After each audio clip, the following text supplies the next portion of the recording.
him turned over to Chief Mo Davis, and let him take it from there. I appreciate it, brother. Thank you. Is that too loud for you? A little bit. What do you want me to do, brother? Is that all right? If I saw hard, I'll just let them know. So, yeah, I don't know where Clyde went, but we grew up in the same fire department. We grew up close to each other in the fire department. Got some of the same philosophies, but you'll notice that I have a bunch of different ones of him on some of the things, and we'll talk a little bit about that. I do believe that who are the chiefs in here? We're the problems. I said, I'm one too. We're the problems. Then I like to ask the young guys, what do you want from me? And, you know, you want me to let you go and let you fight fire. Yeah, but just let me go. I'll fight fire. And so that's the kind of chief I am. And I believe that I'm a very active chief, and I get into as much of it as I can to make it safe for the guys. Not that I know everything, but I get to stand back. Like if the brother's pulling ceiling, or if a brother's squirting water, he's tied up for that one task. So then it's up to me.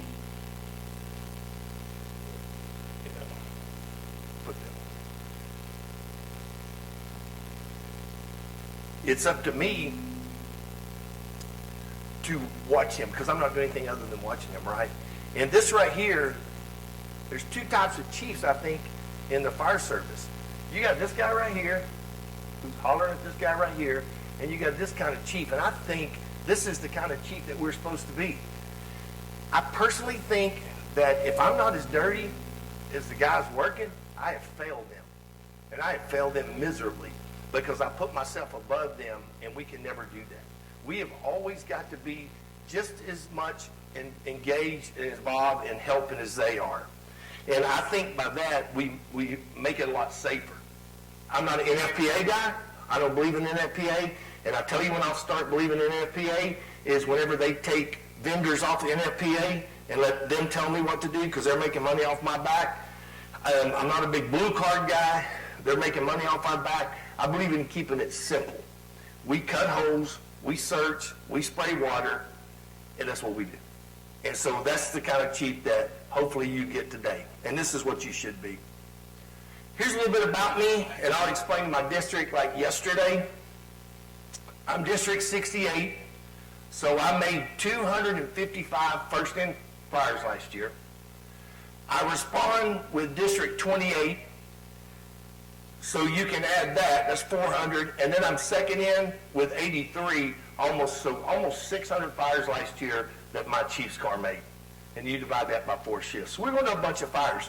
Then you look here, Engine 51's in my district, Engine 10 we respond with in that. And so then you start seeing, so we're going to a bunch of work. But then we don't try to make it over complicated. So when you see some of the things that I try to live, and we showed something yesterday, we probably won't have time to show you today, but I really do what I preach. I stand up for the guys. And that's what this class is, trying to teach the chiefs. Stand up for the guys. Let the guys be good. Let's don't hold them back.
assist ladder when they pull the rescue victim down.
You get the picture, right? Who's the biggest failure there? You ain't gonna hurt my feelings. The chief. Yeah, chief failed them. I was at that fire. Engine 8 did what they were supposed to do. They went to do a primary search. So what happened was, chief out now, but Captain out back then, they went into the 5th floor. He said, we don't need a hose line. He sent 2 guys to get a hose line. And when they went to get the hose line, the door closed behind him. He got lost. He found a victim, and he's dragging her to the window. And then when he calls for a mayday, you can tell that that incident commander doesn't do anything. He's lost. He doesn't send a rescue team after him. He starts talking about ventilation. He starts talking about this. He does everything that me and you shouldn't do. Hold all traffic. We got a mayday. Go get them and do it. He didn't do any of that. Why do you guys think that's the case? He wasn't ready. What do you... Me and you're on the same page. He went to work that morning thinking he ain't going to do nothing. He's at a slow district. He went to work saying, I ain't going to do nothing, and bam.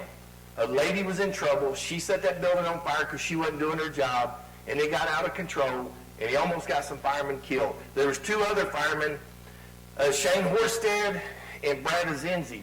Brad Azenzi's a big old, about your size. He's bigger than me. And he picked up Shane Horsted, which is about my size, carried him 5 flights downstairs. He was lost in the lobby. A guy named Chris Vergadamos was laying on the ground. It was so smoky, he saw the reflective on the bottom of our quick hitches. He got him out, and he thought it was just one guy, but it was Brad Azenzi carrying Shane Horsted unconscious, so that he went unconscious. So we had 3 people in a bad way, and that chief never sent them help. All he was worried about, did we get the ventilation, and we do this. And I was at that fire, and there was probably 150 or 200 people standing around doing absolutely nothing. We got to be better than that.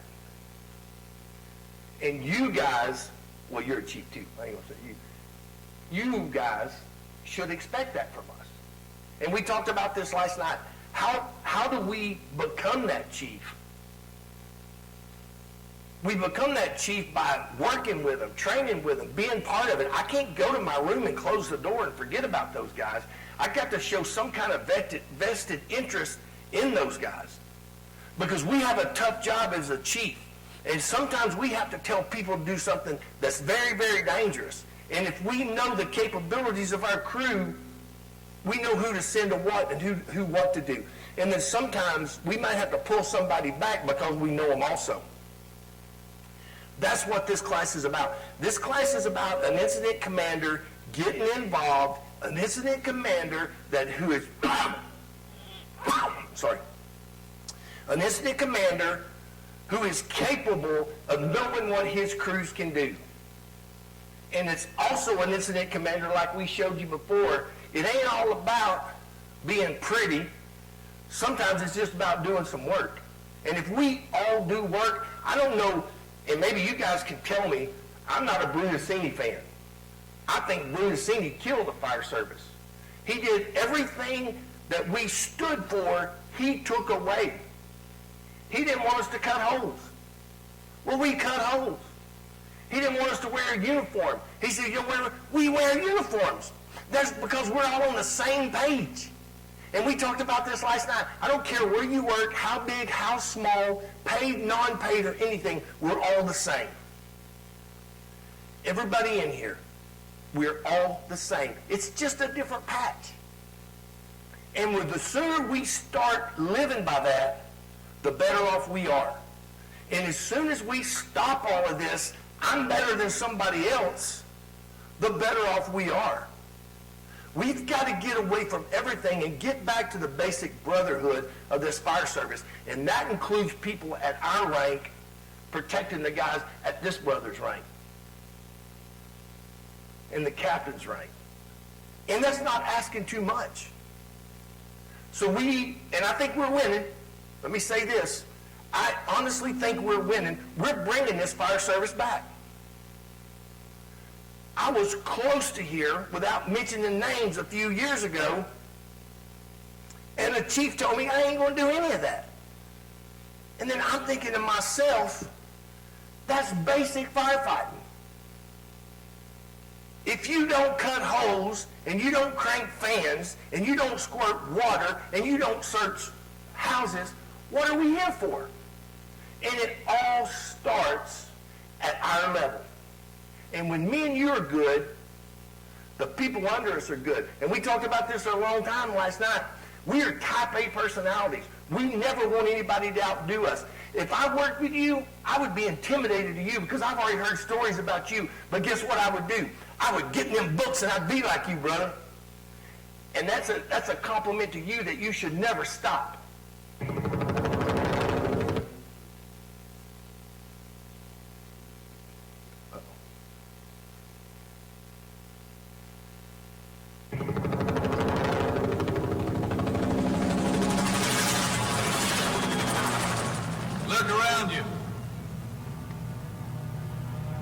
In the 7th Cavalry, we got a captain from the Ukraine, another from Puerto Rico. We've got Japanese, Chinese, blacks, Hispanics, Cherokee Indians, Jews and Gentiles, all Americans. Now here in the States, some men in this unit may experience discrimination because of race or creed. But for you and me now, all that is gone.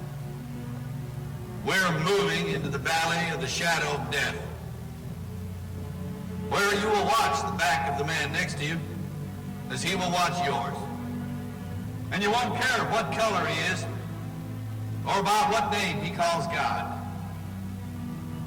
They say we're leaving home.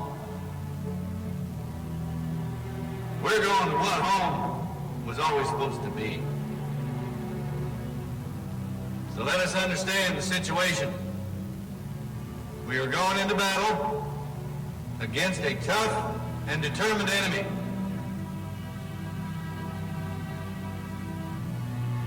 I can't promise you that I will bring you all home alive. But this I swear, before you and before Almighty God, that when we go into battle, I will be the first to set foot on the field, and I will be the last to step off, and I will leave no one behind. Dead or alive, we will all come home together. That's what we're supposed to be, guys. We call each other brothers. I don't care what color you are. I don't care if you're male or female. I don't care that. We are the same. And when we stop being the same, we are fractured. And when we're fractured, we're only as good as that guy that we allow to do that. And let me ask you this. If you're in a burning building, you can't see what anybody is anyway. You just want a worker. True story. My captain, Captain Mario, told me, he said, man, Mo, I got this girl that wants to come work for us. And he said, she's aces. He said, she's all aces. I said, man, I don't know. I don't know what to think about this. He goes, man, I put my word on her. I said, well, I'll tell you what, Captain Mario, if you put your word on her, I'll say it's okay. She walked in the firehouse that day, I'm thinking, we're all getting fired, because she's about a 9.5 on a 1 to 10 scale. And I'm thinking, Lord, have mercy. Was this a bad choice or what? Well, about 45 minutes later, Booper goes off for an apartment fire, and we run down with 48s, and 48s jams up on the door, and this girl who hadn't been there 3 hours yet stepped over the captain, took the line from him, went to the second floor and started squirting water out. I went and told Captain Mario, I said, I appreciate what you did for us. Do you think that I care if she's a girl? No. I just know she's a good fireman. And guess what? She fit right in with us. And that's what good leaders do. When he said he's the first one on the battleground and the last one off, that should be us. We've got to get out of our cars and we've got to get involved, because I cannot judge what's happening at a fire if I'm sitting in an air conditioning car. I put my gear on, not because I'm going to use it. In an emergency I may have to, but I put my gear on because if it's hot outside and I'm asking a guy to pull ceiling on the inside, I can judge how hot he is. That's not asking too much. We've got to bring it back to where we're all equal. Just because I took a couple of tests, I'm not any better than you. I make a whole bunch of runs, and I've been around a long time. I'm not any better than you, and I think that's what the Chiefs have got to get back to. Last night, y'all might have thought I was doing, I never eat first. I am the last person in the firehouse to eat. And let me tell you what, if that engine, that ambulance is running, sometimes I'm starving to death. But guess what? They're starving to death too. And so if I'm the last one to eat, I know what those guys are going through. And then hopefully that carries on to the fire ground, and we don't have what we had with that one that we saw at the beginning, where he doesn't know what's going on. Because you've got to know your men and women you work with. And that's not asking too much. Tonight, an 8 on Your Side investigation reveals discrepancies about what happened the night an elderly woman died in a house fire while on the phone with a 911 dispatcher. It was a 20-minute phone call from inside that burning home, but firefighters made no attempt to get her out. 8 on Your Side, Melissa Marino joins us now. She's live at Fire Station North 98. Tell us more about this. We first heard about it last night. There's more details coming to light today, Melissa? Yeah, unfortunately, a lot more details. I can tell you, first off, crews from here, from this fire station, they were the first on scene. Now the question is, why didn't they rescue her? 911, what is the address of your emergency? I think my house is on fire, and I'm here alone, and I'm in a walker. A 76-year-old Loretta Pickard sat on the phone with a 911 dispatcher. Her Rock Ridge Road home was filling with smoke. Over and over again, a dispatcher told her help was coming. They're there with you, okay? So, do you know if your door is unlocked? So I can let them know. Yes, it's unlocked. Tell them to hurry. Her family wants to know why her rescuers never came, even though firefighters were there. She was 5 feet from a door, sitting at a dining room table waiting for help that never came. The deputy county manager tells us first responders attempted to rescue Loretta, but it was too hot. Too A hot. log between dispatchers and fire crews obtained by 8 on Your Side tells a different story. According to that log, firefighters did not attempt to get into the home or check around it. Instead, firefighters started fighting that fire from the outside. At this point, according to the log, only half of the home is on fire. That's got to make you mad. If that don't make you mad, you're in the wrong business. Because let me tell you this, you can fix everything that they made an excuse for. Guess what? We have the best gear known to man. We have thermal imagers. We have air packs. That poor old 74-year-old lady is having nothing more than the worst day of her life. And we're the good guys. She knew who to call to fix her problem. We failed to fix her problem. By God, guess what? If it's hot, cut a hole. Here's something else. If it's that hot, maybe you should squirt a little water from where you're inside and not outside. We've got to get away from squirting water from the outside. Cowardice has no place in this business. And sometimes we have to let people know that. Sometimes we got to say, by God, you're a coward, and there's no room for cowards in this fire service. And then you've got to have the guts to stand up and fight that fight when you do it. Because let me tell you what, they're going to call you downtown every once in a while and let you justify your decisions. And I can justify that all day long. That lady is talking, and they're not going in and getting her. My mama was probably that lady, sitting there drinking coffee 5 foot from the door and can't get out, and we failed to go get her. We failed that lady. They gave that guy 12 hours off. They should have sent him to the penitentiary. We don't need people like that. And you guys don't need people. Hey, is there any just firefighters in here that's been a firefighter for over 10 years? Lord have mercy. We're in heaven now. Because you can fix it, brother.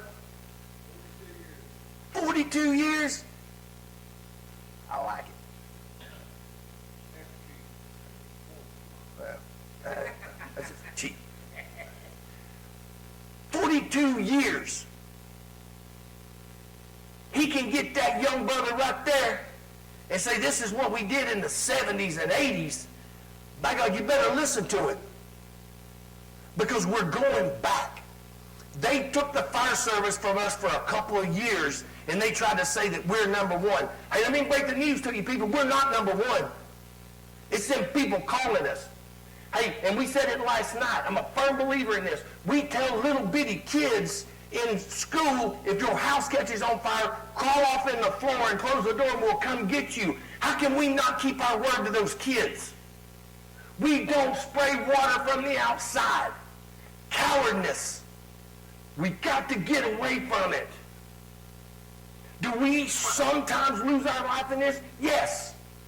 Does it break my heart?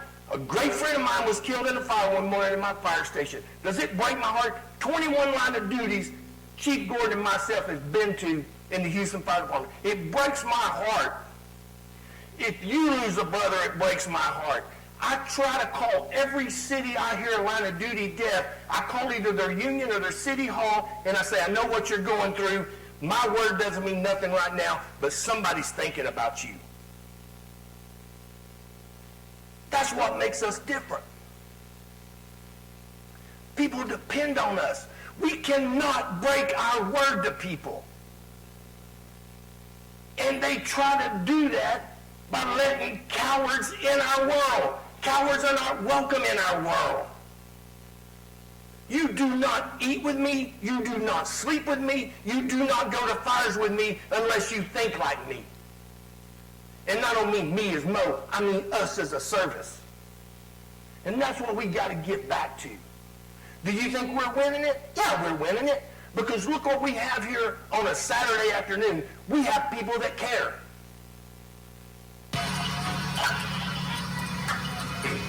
And tell me who's the failure here in just a second.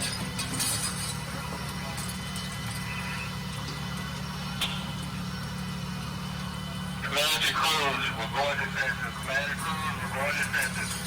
Come off the report, come off the report, we're going to census. Guys, that's on a defensive fire. Look at this. Look at all of this. That's on a defensive fire. Each 28, Mayor, we have victims being pulled out this time. What side are you on? On the outside, on the outside. Get out, on the board.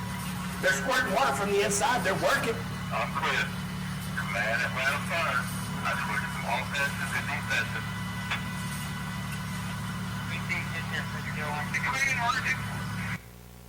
It's a friend of mine in Clyde's. He got fired for that. They should have fired the chief. The chief hid from work because I researched it. He hid his whole career, and then all of a sudden he's in charge, but he don't have the guts to give the assignment that's needed, and then he fires a guy for pulling somebody out of a burning building. It doesn't make duck sense to me to do that, because that's our one sole foundation is we rescue people. They fired a friend of ours because he pulled somebody out of a burning building. Everybody in the world should have written the city council on that, said that the firefighter's not the problem, it's the chief. The chief cowered it down. The guys who's inside squirting water, it was vented, it ain't gonna fall on you because it don't have a roof, and half the house wasn't burned. And yet they fired a guy for doing that. No, the chief failed them, not the firefighters. And we're better than that. When did these guys stop being our heroes? Every one of these guys on this is a hero of mine. You guys got your heroes. If I had a picture of you, I'd probably put it up there too for 40 years. If you think, brother, and I'm going to pick on you a little bit today because you're young, and I want you to have a great career like I have, and I want you to love this like I did. I have no desire to retire in 30 years. I want to go more. You've got to get these people, and you've got to start looking at these people, and you've got to start saying, I want to be these people. Let me run through it real quick. Clyde talked to you about it. See this firefighter, this firefighter? You don't see this guy way up here. That's Clifford Reed going in. Sometimes we got to do some dangerous stuff. Guess what Clifford Reed and them did that fire? They pulled a baby out behind the headboard. Now, if they would have went in there squirting water, they'd have killed that baby. But no, they went beyond it. Captain Morris, y'all know, anybody in here know Captain Morris? Man, does anybody met him personally? Humble. The most humble man you've ever seen. Clyde and I was teaching a class, and we said, hey, we'll be here in the morning at 6 a.m. for anybody who wants to show up for that. He was the first guy through the door. He was the first guy through the door and has probably forgot more than I will ever know. And he sat down because he wanted to get better. And I said, what in the world can we teach you? He goes, we always got to keep learning. Let's run on down through here. Oh, anybody know who that is? One of the best in Boston? O'Leary? Who wouldn't want to work with that guy? Do you think O'Leary's probably seen some stuff? I bet you he had, and I promise you, if you were on the 5th floor, he's probably going to be one of the top 5 to come get you. And then let's just move on down. There's Patty. Good God, I'm sorry. There's Patty Brown. Chief Franklin. Look at that smile on his face. He's at a fire. They talked him out of retiring because they said, Chief, we don't know who we're going to get. We want you. We need you. He was killed about 3 weeks later going to a fire. Or a month later, I guess. But look at that smile. That's us, guys. And let's come on down through here. It's a friend of mine in Clyde's. If you saw the guy that hung the flag up whenever they attacked 9/11, he stood up on the cross beam across and he held the flag up. That was him. Going on down, Chief Norman, After the World Trade Center got attacked, he showed up and they said, hey man, we've been decimated. And you're in charge, fix it. He said, what did he do? He called other firemen. That's what we did. Who do we call for help? Other firemen. Everybody and their brother calls us. Cops call us, the military calls us, people call us. We just call more firemen. John Miller, probably one of the best in our business right there. I primarily searched that house for him. Probably best in the business. Yeah, I call him a lot. Hey, Chief, I got this problem, man. What would you do about that? And I trust him, and he never leaves me wrong. Chief Phillips, and then there's my old chief, Chief Hooker. I would take a rusty knife today and cut any organ out you wanted me to cut out for him. Because he mentored me from that little do-nothing, know-nothing thing and made me and carried me through my whole career. And do you think that I will let him down when I make a fire? No. Everything I do is because what he instilled in me. And look at his eyes. What do you think he's looking at? The roof. I guarantee you he's looking at the roof to make sure it's okay with us. I had a building fall on me one time, meeting Jason Martinez, and forget who else was there. Anyway, it's not important.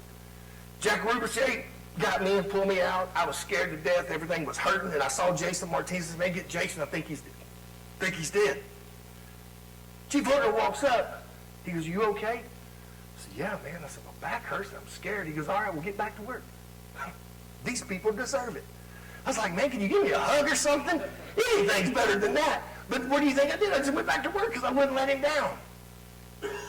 Same way, that story that I told Joe yesterday about me getting burnt, that's the guy. And he let me know that he's still in charge. We don't need to do this. Everybody knows that. This is why we pull people out of burning buildings, guys. Asphyxiation. People don't burn up in houses. We pull them out. That's why we don't do survivability profiling. We're going to talk about that here in a minute. We do not do survivability profile. If anybody ever tells you, and if you take notes, write this down, risk a lot to save a lot, risk nothing to save nothing, and survivability profiling, start listening to them because they're wasting their breath. Because we don't do any of that. We risk everything when we pull out of that firehouse driving that fire truck to that run.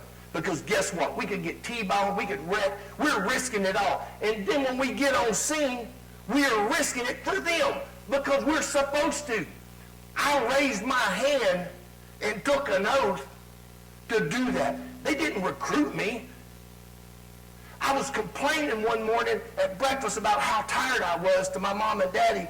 I was eating breakfast with them, and my dad looked at me so serious. He said, you didn't get recruited. He said, didn't you go down there and join? I said, yeah. He goes, I better never hear you complain again. Pretty simple.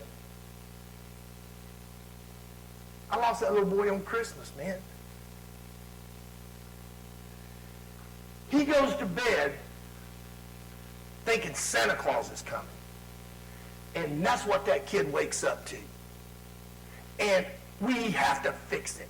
And then if we can't fix it, we sleep good at night knowing that we tried to fix it. We didn't pull up and write that kid off. We knew that kid was in there because you can see these guys VESing over here. The dad was in the tree, burnt from head to toe trying to get his son. So guess what? When we get there, it becomes our problem and we start crawling in. They call me downtown because we burn up a thermal imager and about 10 sets of gear. I don't care about gear and thermal imagers. I care about that little boy. I'm trained. I have gear, and I am supposed to protect that kid. So do you think I care if they call me downtown over some gear? I do not. That's what being a good leader is, guys. We've got to stand up for the good guys. We protect the citizens, and we protect the captains and the lieutenants and the people below them. What rank are you, brother? I'm sorry. Are you not mean, are you? Okay, good, thanks. Get his back if he comes after me. I'm just kidding. But so let me use you for example for just a second.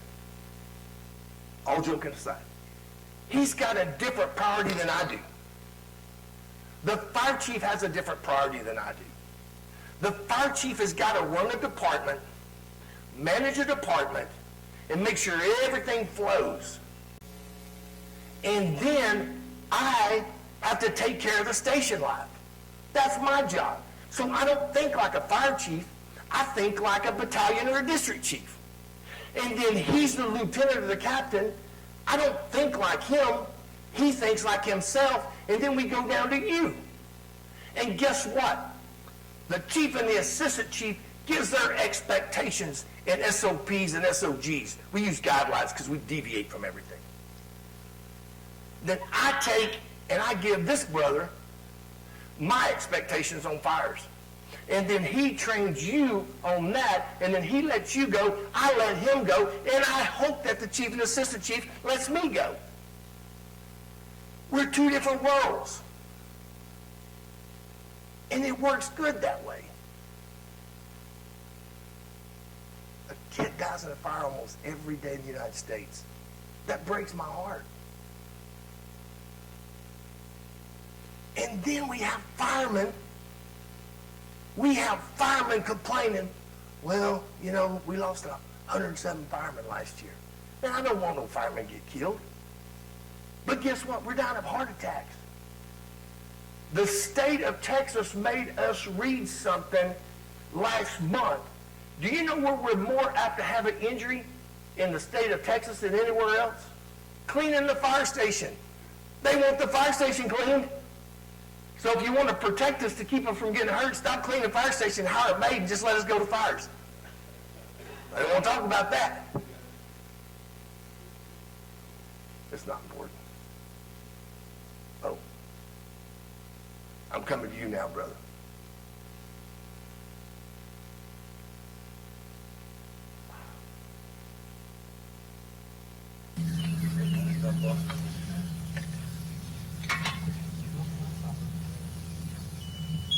And this is not a joke. I swear to God, I wish it was. He's a rookie. He's a rookie in his first phase.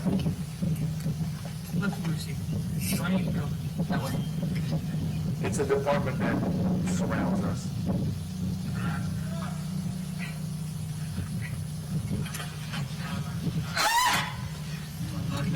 Yeah, it's his first time. We ain't been doing this all day. You hear a squeal?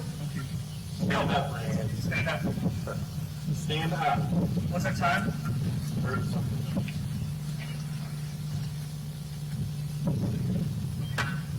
32, 33. Get up.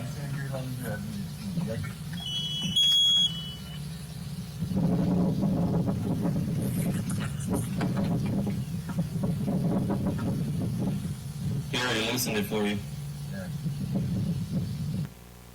So here's the sadness of this. You're first in, and you end up fighting fire like wild Comanche Indian, because you know he's going to bring you some water, and then he's got that guy on the back of his truck. So here we got to be a team. He's got to do the paperwork on him, and he's got to come to me. But guess what? I've been out there while they're drilling, and I know what he's going through.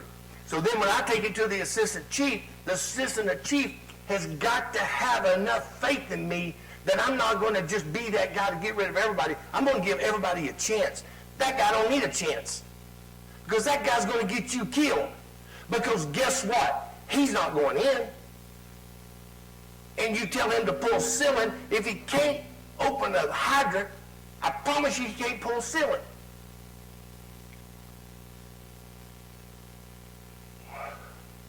Try to say nice. We mutual aided with them the other day in Houston. And I get there, and the roof's burnt off this house. And the chief comes up and goes, hey, man, we got some people missing. They're not accounted for. We're going to have to go defensive. I'm like, what? I scratched my head. And I said, you got people missing? Yeah, we can't confirm if they're out or not. And I'm like, you got to be kidding me. Well, why are we going defensive? He said, because fire's coming out of the roof. I'm like, it's a good thing. We don't have to cut it. And so then I told Engine 82, I said, man, y'all go in there and do a primary search on the second floor. Who did they get mad at? Us. They want to take us off their mutual aid boxes. They should be mad at the chief, not me. I did what we're supposed to do as a fireman. We did a primary search. Now, I don't want to get anybody killed. I don't want to get anybody hurt. I see, man, we got to give these dangerous jobs. Let me talk to you. Sometimes it's tough, isn't it? Man, sometimes I'm scared to death. And sometimes I'll watch them a little bit closer if I think it's that bad. But we still got to give it to them. Got to develop a strong, dependable team. How can we do that if we're sitting in our office? We can't. We have got to get out there, and we have got to train with our crews to know the capabilities. We might understand that the seams are not the instant commander. It's the guys doing the work. Pat the good guys on the back when they do a good job and say, I appreciate it. The instant commander does nothing for this stuff.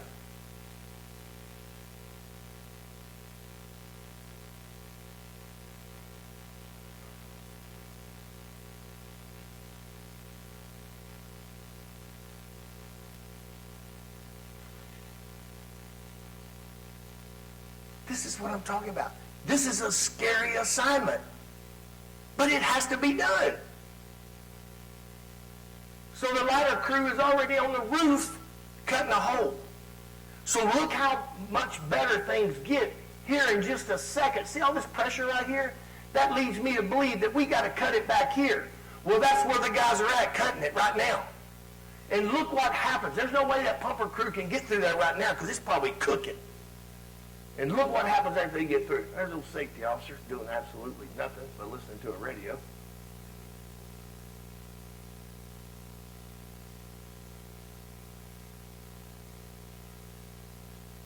Look at all the pressure coming out. They got the hole now. Now look at this.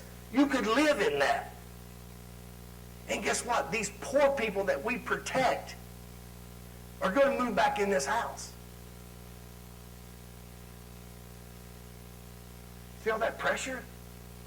That was coming, that was inside that structure before we gave it away out.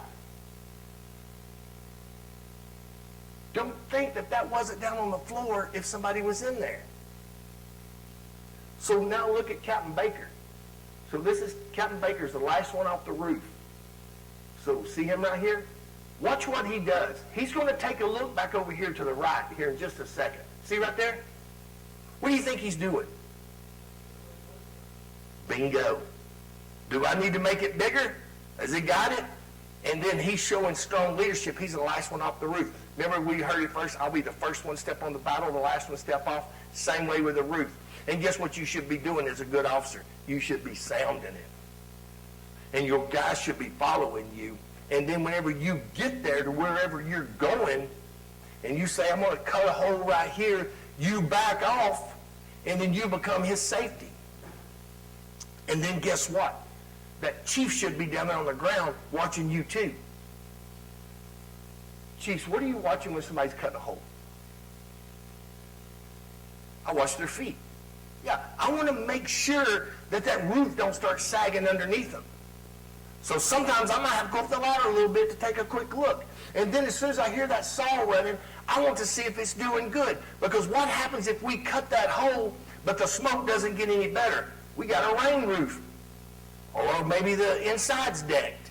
So we got to start thinking about a bunch of different stuff. But we just can't give the assignment and let it go. We got to give the assignment and assure it's going to do what it's supposed to do. That's good officers. And guess what? The captain don't have time to do that because he's up there on top making sure the guys are safe and make sure it's getting done. That becomes my job as an instant commander. Who knows this guy? Who said it? You said it? Best ever, right? When I get to heaven, I want to find him.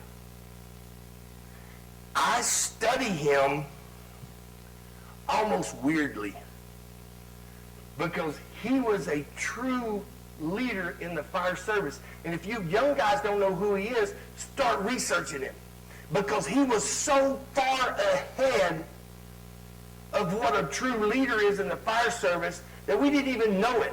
And then he was killed in 9/11. Let me tell you a few stories about him to tell you what kind of leader he was. They called him God when he wasn't around. Not to his face, but God. His son got in the fire department, and they were calling him Jesus. He goes, man, why are you calling me Jesus? My name's Joseph. He said, but you're the Son of God. What? And then he said he made a fire with his dad, and he couldn't hang with his dad. So there's a lot of good stories of him, but I'll tell you three that sets well with me. One, he was off. They had a line-of-duty death. A guy in rescue company got killed. They called him at home. They said, Captain Downing, we had a member get killed. He said, what happened? Said a roof collapsed on him. He goes, I'm on my way. He told the senior man, go to my office and get the notification box out and get it ready. I'm on my way. Don't let anybody in the city get in there till I get there. When he gets there, he goes, I want you to go to his wife. She's going to be upset. I want you to go to his mom and dad's house because he's going to be upset. And I want the rest of you guys chip in, and I'll tell you when to come back to work. Nobody's taking over. This is our guy. We will fix it ourselves. He took care of his wife. He took care of his mom and dad because he knew it was bigger than them. Second good story, he went and told the guys on the rescue company, he goes, hey, man, y'all need to go get scuba diver certified. Okay. Captain Downey said, go get scuba diver certified. They went and got scuba diver certified. He goes to the city and says, you need to buy me some scuba equipment for the rescue truck. They said, why are we going to do that? Y'all not even certified as scuba divers. He goes, oh, yes, we are. Now we need some equipment. And they did it. But probably the best story that I know, and I always forget the chief's name. Anyway, they had lost a brother in a basement. And guys was trying to get him, and they were just getting cooked. They couldn't go get him. So the chief of the department shows up, says, give me a rundown of what's going on. And they tell him, I think it was Gansey, but no, I'm not swearing to it, but I think it was Gansey. Told his driver, said, man, go get my face piece in air. He said, me and Captain Downing is going to go get him. If we can't get him, he's not going to be able to be gotten. What do you think that did to the guys in the field? Took the burden off of them, didn't it? So now they're leaders, and then they tell about 200 firefighters out there, listen, guys, we tried. It's not your fault. I'm carrying it on my shoulders. That's what leaders do, right? But he just didn't wake up one day and become that guy. How do you think he became that guy? He had a solid foundation. All good firefighters, all good officers, and all good incident commanders has a solid foundation. You can't build nothing strong without a good foundation. And that good foundation becomes whenever you're in rookie school, when you guys are here taking classes from y'all. You get that foundation. And when you get that foundation, you build upon it. What do we do with the foundations? It's built on principles. What's our principles? Them. It's that simple. Our principles is them. We fix whatever they call us for. I was at 46, it's been years ago, it's probably in the 99, 98, I don't know when it was. This poor lady, and I worked in a predominantly black area town, very poor. She called us and we get there. Anybody knows she's firefighter? We don't make any money. We're the lowest paid in the state. It's documented. All you got to do is research it. You'll see how little we make. This lady said, son, and I'm a captain. So I guess if I was a captain, it had to be around 2002 or 3. Anyway, it's not important. She goes, I don't have any water. And it never gets cold in Texas, but it was cold. I said, let me go see what we can do. So we go there. She's on pier and beam. We look, and the whole backyard's flooded. Her PVC pipe busted. So we scrounge what little bit of money we got together. We go up to Dixie Hardware. We buy some PVC pipe, and we buy some glue, and we come back, and we crawl up underneath her house. We cut it, we glue it, we get her water turned back on, and we said, ma'am, you should have water now. What happened? And we told her, she goes, son, I can't pay you for that. We didn't ask you for pay. She's prideful, though. You can't take civilians' pride away. She goes, son, you like hood juice? Anybody know what hood juice is? Nobody here knows what hood juice is? It's the sweetest Kool-Aid known to man. Yeah, it's red, and it's got a lot of sugar in it. and it's the best stuff you'll ever drink in your life. She goes, son, I'm going to make you some hood juice, but you got to promise me you will bring my jug back in the morning. I took her jug back the next day, and for the remainder of my time, when I worked at 46s, we'd blow the horn at her, and she'd bring us some hood juice, and I'd take it back to her the next day. That's what we do. Public servants. We served her, and then all of a sudden, we became hers. And you take this white kid sitting on this black lady's porch, and there's no other white people around, they're thinking, what's going on here? But that lady like me, and I like that lady. Do you think she cared what color I was? Oh. Do you think I cared what color she was? No. That's what we do. We're the good guys. And it all starts with our level. We set those expectations. And those expectations is principles. Principles is them. So when you hear somebody to say that I'm the most important, you stop listening to them because they're not one of us. Set and expect high standards? Sure we do. Anybody can get in the fire department nowadays. Anybody. But when they get to us, that's where we fix it. These are my standards. These are the cities. You meet right here or you got to go. Guess what? We train to those standards. We just can't give them and not train to them, right? When we set those standards, we train to those standards, and guess what? We demand 100% buy-in. And if somebody ain't doing it, they got to go. And then what here? An incident commander, you got to be in touch with your crews. You got to be out there. I have to know what your standards are. I tell you as an officer what I want. You tell the brother there what he wants, and then I come out there and make sure you're meeting those standards. It's that simple. Read that. Combat ready? Yeah. Do you guys think we're combat ready? I think we are. You know who Marcus Luttrell was? The lone survivor? Marcus Luttrell's brother drove me. And he would come by the fire station when he was going through his rehab after he came back from the war, after he was injured. And he told us, he said, man, listen, the United States Navy SEALs will go through the same operation hundreds of times before they go do a raid. He said, we go over and over and over and over. Every single member knows every step of the next member. When to shoot, when not to shoot, what to shoot. We do it over and over and over. He said, you guys are sitting around eating breakfast and the booper goes off and you go to war. We go to war. So we have to be combat ready. How are we combat ready?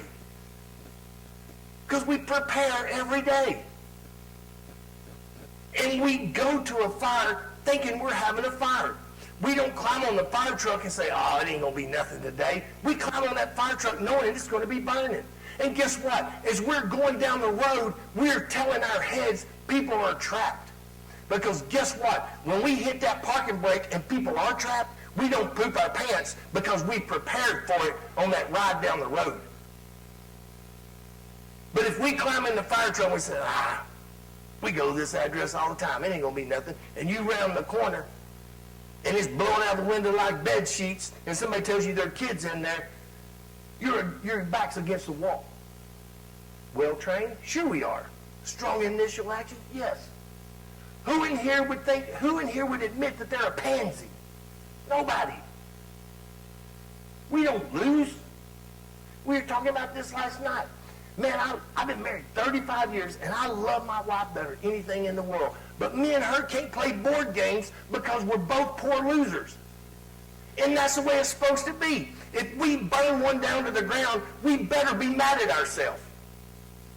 If I miss a victim in there, I better be mad at myself because I am strong in my initial actions. And guess what? I'm self-assertive. Self-assertive means you don't have to micromanage me because you set the foundations. As an incident commander, I don't have to tell you the blue card.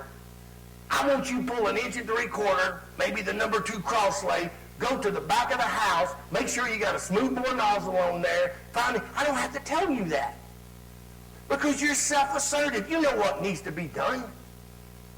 That all comes in with being combat ready. Who in here, and God knows we make a bunch of EMS runs, you ever make that EMS run where something scares you? Anybody do that? Sure you do. True story, we used to make this old plumbing shop all the time. Bunch of dope heads. Well, there's a plumbing shop on the first floor. The second floor, they built little rooms where you could take your girlfriend or your boyfriend and nobody would know about it. You pay them $20. Nobody says nothing. You have a good time. They have little pool tables and stuff up there. And then when you get down, it always scared me because there was a tree growing up in the back of the back door. You can't get out the back door. My plan was, when I made that on fire, I'm getting rid of that tree, and I'm worried about the weight above my head. So I'm on the southwest side, listening to the radio, and I hear them dispatch that address. I call a friend of mine's a chief. Chief Fisher's his name.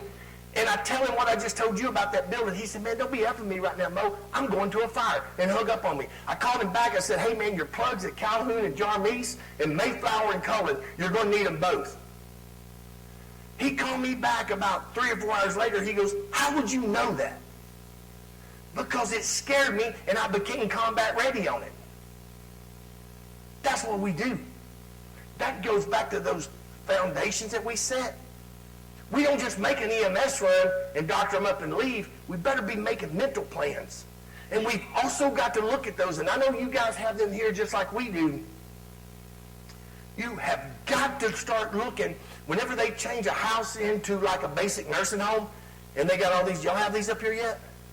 That's got to scare us. Because guess what? The occupancy is not a house anymore. The occupancy is basically a nursing home. And we're going to have heavy rescues in there if it happens. Offensive mode has got to be our first thought. When that booper goes off, our first mode of action always has to be offensive. We're offensive until we cannot be offensive. We mitigate the problem. We fix problems, guys. That's all we do. We rescue, vent, and extinguish. Why did I put vent before extinguish? Because sometimes when we lift that junk up off of them, it buys us a little bit of time and they can breathe. Remember the asphyxiation part? And you guys cut holes, so I'm not saying anything that you guys don't know. So sometimes when people tell you, oh, we shouldn't cut holes that don't work, BS. That's got to be up there with rescue. That's we already talked about that. Anybody see anything wrong with this? You can hit me with it. I see it. It's the ladder, right? It sure is. Let me tell you something good about that. Our district, you see that pipe pole? If we're going to VES something, we put that pipe pole where we'll know. Cannonball, do you say your young brother? I won't mess with these old guys. Come up here. How do you think I fix this? Come up here, brother. I don't ride him up. So stand right here by me. So you put that ladder up. So he put that ladder up. After the fire's out, I get him, and we walk by right here. You got to be fucking kidding me. Look at that. And then me and him looks at it for a minute. Nobody knows but me and him. He said, oh. Okay. Does that fix that problem? Yeah, it does. That fixes it. I don't have to make a big deal out of it. I just said to him, come on, man, we're better than that. I don't have to put him on paper. I don't have to make him go back to the firehouse and throw a ladder 50 or 60 times. I've seen people forget equipment, and they make them carry. Like, for example, a guy I was doing a debit day one time, and I noticed this kid carrying a a fire extinguisher all day. I said, what are you doing? Oh, I forgot this on automatic alarm. But why are you carrying it now? Oh, my captain wants me to carry it for 24 hours now. Come on, man. Don't do that to a kid. Just tell him, say, man, you're better than that. Carrying that didn't make him any better. All he knows now is he's got to carry it around. Fix it. Hey, it's just like being a cop. You don't have to go out and pick on my mom and dad to get a ticket because there's too many turds out there. The fire department's the same way. You don't have to mess with a good guy that makes a mistake. You fix the mistake, and then you worry about that one that wouldn't go in the burning building. It's that simple. Fireground failures, lack of training and preparing? Sure it is. We heard it with the Mayday earlier. It was the chief's fault. Incorrect reading? Who incorrectly reads the situation like that? It's us officers. Can we fix it? Sure we can. We make mistakes. Man, when that booper goes off, our backs are against the wall. 99.99% of the time, we make things better. Every once in a while, we can't. Well, we learn from that and we get better the next time. Or we find out how we failed, and then we get better next time. And that's what it is. Micromanaging the crews, that's the biggest failure a chief can do. Who in here's got guts enough to say they want me to micromanage them? You'd be an idiot if you wanted me to. I wouldn't even want to micromanage you. And you young guys shouldn't want to be micromanaged. You young guys should want your officer to tell you, I need you to pull ceiling in that bedroom. And then cut their chains off and let me go pull ceiling for you. You don't need to tell me how to pull ceiling. Now, your first few fires, you can get in there and show him. But then after that, you don't micromanage the guy. If you teach him well enough at the firehouse, there should be very little communication going on the fire ground. District 68 on location, N68 make an offensive attack. Hey man, chief wants us to make an offensive attack. I'll meet you on the second floor of the apartment. That's it. Because that comes because we prepared and we trained before. IC's holding crews back. No, man. We don't hold crews back. But here's the big one. There's got to be a mutual agreement between us. If I ever ask you to back out and regroup, you don't say, give me 5 minutes, Chief, we about got it. Because guess what Mo Davis has already done to you? I've already given you 5 minutes too long. So you back out because you have the same trust in me that I have in you. And then when you come out, we regroup and we go right back to work. It's not that I'm going to hold you back. It's like, hey, we need to come back. It's going to fall on you. So we've got to have that mutual agreement. No, none of this. Give me 5 minutes, Chief. I got it. No. We, as good chiefs, already given them 5 minutes. So then you know, we're all on the same page, and that way there's no chatter on the radio. Back up and let's regroup. Not back up and give up. Back up and regroup. And then we'll come up with a plan B. The plan B might be as little as going to the next apartment, going through, kicking sheetrock through, and coming right back from the back of it. We don't know what the next game plan will be, but you just back up and regroup. Bad times we got to get away from. There's old Chief Miller again. You see everything's going our way. Man, we could probably do a little better on that hose deployment. See needed here and there. We got the old safety officer there. He makes sure everything's safe. Chief Miller right there where he's supposed to be. Me, Sammy Castaneda, Foster Santos went to the front. Patrick Horton and forget who was with us that day. They went to the back. They softened up the back of the building. We did a primary search. Engine 19's in there with a hose line. Ladder 19 going up to cut a hole. Hey, man, this is just venting out the front. We still need to cut a hole. Got no chauffeur here getting his shoulder burned. He's like, oh, my God, that's hot. We got everything going our way, right? Does this look bad for somebody who don't do it every day? Sure it does. Do you think it looks bad to that man? He's done it 100 times. And guess what he has done? He has prepared everybody there for that day. And so then it's just like clockwork. What do you see here that's a dead giveaway that we got to primary search this? Wheelchair ramp. Yes, sir. Wheelchair ramp. We got to get in there and search it because guess what? We heard that old lady, I'm on a walker and I can't get out. We give her a chance. That's what you call being combat ready, guys. And Chief Gordon, my buddy, he says it all the time, and I don't even think people realize how important that he says this. When you're going down the road, put your phone down and study your territory, because guess what? You're going to see these wheelchair ramps, and if you're doing your drags and things the way you're supposed to, if you're sitting in the back of the truck and you're going down Elgin Street, you better start screaming them streets off, and then all of a sudden you see a new wheelchair ramp. You say, whoop. You got to go back to what my brother said. Hey, let me give you guys a side note. Me and him travel a lot. We're almost like one. What do you think we talk about at nights when we're not with you guys? tactics. Because that's what makes the fire service so good. And we do catch up on family stuff, you know. A little girl broke up with her boyfriend yesterday. I had to talk her off the roof last night, you know. She's crying. I tell Clyde this morning, oh my God, I'll tell you about it later, you know. We do that. But then what do? We go right back into the fire service because the fire service is what built us. And we've got to be loyal to the fire service. Our families have to realize that. I said it last night, and I'll say it again. Your chances of not going home from work is better than you going home from work. I don't care what anybody says. I've laid on that floor before thinking I was dying. Like, please let me get out of here. And I know you guys have too. But we've got to put that in the back of our head to where we can't go home to our family. So guess what? When we get in that pickle, we don't give up. We fight. By God, we fight. And that makes our chances of surviving better.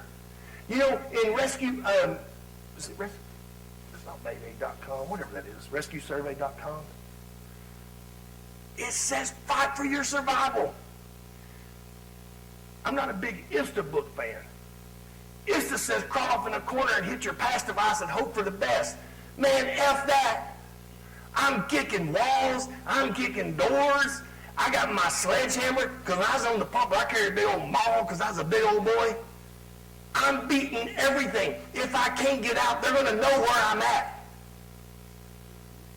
Or I'm going to find a window. We don't give up. We fight. And guess what? We fight for each other too. If you call a mayday on my fireground, everything's coming off of that house. Every window in that house is going to be a door before you know it. We're going to cut every wall and peel it out. I don't care. We're going through wiring. We can put it back. Like, I don't know where they're at. They're talking about cutting some trees down at a fire over there the other day. Yeah, sometimes you got to cut trees down at a fire. Do you think I care about that tree? No. I care about you getting that truck in there because that's your assignment. We can deal with the community. We can come see you when you're wearing your suit and tie down there on Tuesday night and let you holler at us for cutting a tree. You just have to get over it. Just picking on you because you're city councilman. Oh, you don't wear a suit and tie to council? I don't. I wear a city shirt. They represent the city. Me and you all right, bro. Bad terms. Bad terms. You know you got them. Look here, man. Totally involved. Has anybody in here ever made a totally involved house? I bet not, because concrete don't burn. Concrete's part of a house. I'm making a stand right here. If it's not burning, this is mine. No tenable space. There's always tenable spaces in fires. We tell little kids to get in the floor, crawl in your bed or crawl in your closet, we'll come get you. Well, we got to go look in that closet, none of that bedding on the floor. There's tenable spaces. Who in here's ever rescued somebody? You ever rescued? Let me tell you, it's the coolest feeling in the world. When you crawl across that one, you find that one, you're like, Jesus Christ, I'm getting a Valor Award, and I'm getting a free steak. And you start dragging them out, and all of a sudden you say, man, why can't this person be little? Because you know, little people don't die in house fires. It's always fat, naked people.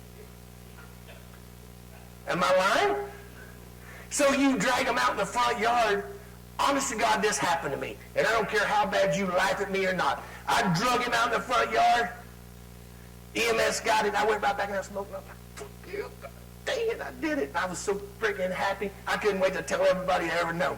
And guess what? 5, 10, or ever how many you make, you do the same thing.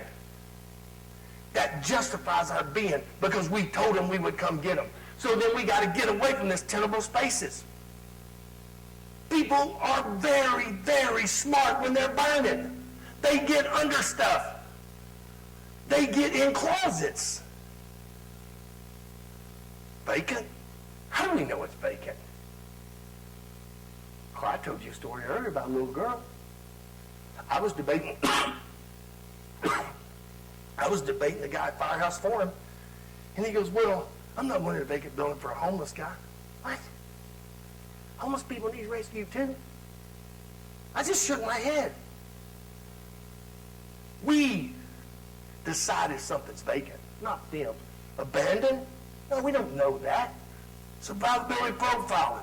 You know what I know about survivability profiling? If we survivability profile, everybody dies. We pull them out and God sorts them out. That's all the way it is to it. Unoccupied. We don't know it's unoccupied. How did the fire start if there's nobody in there? Let me tell you what, I think in the summertime, kids playing with matches. In wintertime, I think about poor people staying warm. That's what we do. 3% of all rescues are made in vacant buildings. 3%. That's a big chance. I told you I was going to show this. Survivability profiling, guys. A lot of people say that's a defensive fire. A lot of people say, oh, there's no way somebody can live in that. District 34 on the A shift, I ride up there a lot for a friend of mine who's a chief that's got a good side job. And I ride for him, and he's got a good group of guys that don't buy into that because looky here, they pulled a guy out right here, a homeless guy sleeping right here. His Sprite, his toilet paper didn't even burn. Now, if we were to survivability profile that, we would have burnt that homeless guy up. You guys have homeless problems here? You know what a honeypot is? Anybody knows what a honeypot is? Well, when you step in one and put your hand in one, you'll always remember what Mo Davis said. If you ever see a 5-gallon bucket laid off in the corner, leave it alone because they take a dump somewhere. And you put your hand in there, you're going to know it. I found many honeypots. Look here, guys. They're living on this. So we can't see this and give this up. When we said that last night, we make a stand somewhere and we own it. And we march till we put it out. It never gets behind us. If it starts getting behind us, we put another line in there to help.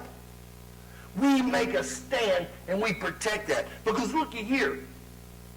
You see this junk right here? That's probably water just flowing off the walls.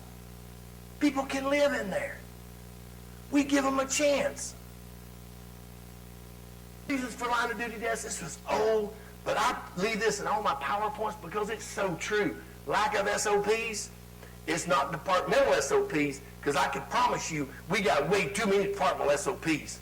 They tell me how to dip the tanks for fuel. They tell me what uniform to wear. They tell me when to go to bed, when to wake up, how to do the watch office. I got an SOP, we call them SOGs, but we have an SOG for anything you can think of.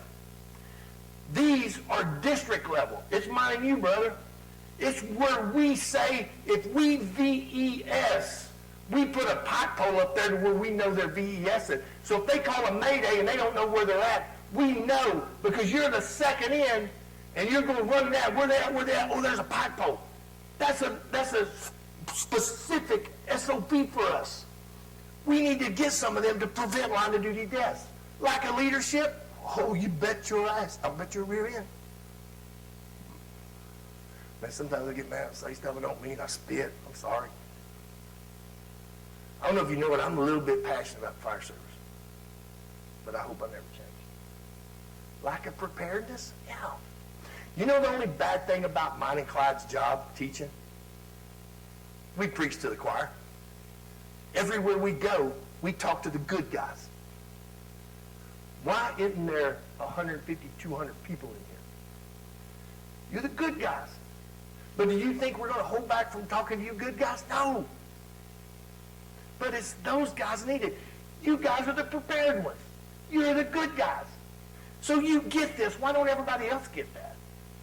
Lack of appropriate decision making comes back on the incident commander and the officers, right? Lack of professional responsibility? Yeah. Can we fix every single one of these? Sure we can. And it's very easy. Man, you look at this motley crew right here. And they don't look like much. They look like they should be in a drunk tank. I get it. But they're the best in the business. And why are they the best in the business? Because they all buy into the same philosophy that the people we protect is number one. So you got Captain Schroeder right there. He's senior Captain Schroeder. That guy will cut a hole in anything known to man. That's Captain Mario. He's from New York. He's got the personality of a rock. I love him. We ran this kid off because he wasn't buying in. That's Nick Abbott. He drives the ambulance. That's big fat Jimmy. He drives the truck. This kid left. This right here is a senior on the senior pipeman on the truck, about 20-something years truck guy. That's the engine senior guy, 24, 25 years. Cody drives the truck, and this guy drives me, and I'm just a big old happy guy that gets to go to work with him every day. But guess what? Every one of us knows everyone's job. Sometimes on a Friday or a Saturday, I will come in and I'll tell Captain Mario, hey man, I'm riding the pumper today. Were you kidding me? No man, I'm riding the pumper today. I need to make sure my skills are capable of doing whatever. So then Captain Schroeder rides the car and he rides the truck. We can ride up one. What's some little something that does for the guys on a Friday or Saturday? It knows that I don't care to make the runs what they do. You know, like last night I told you when they were there making runs at 2 or 3 o'clock in the morning, sometimes I get up just to tell them goodbye and be careful. I'm mainly doing it just laugh at them. I can make another one. But guess what? They know that I care about them and I'm listening, right? I'm the last one to eat. And then all of a sudden, everybody jails into the same. So do you think that it bothered us to tell these guys they had to leave? I gave this guy to Clyde for a little while, or on the D shift over there. He was crying one day because we was making a bunch of runs. I don't cuss a whole lot.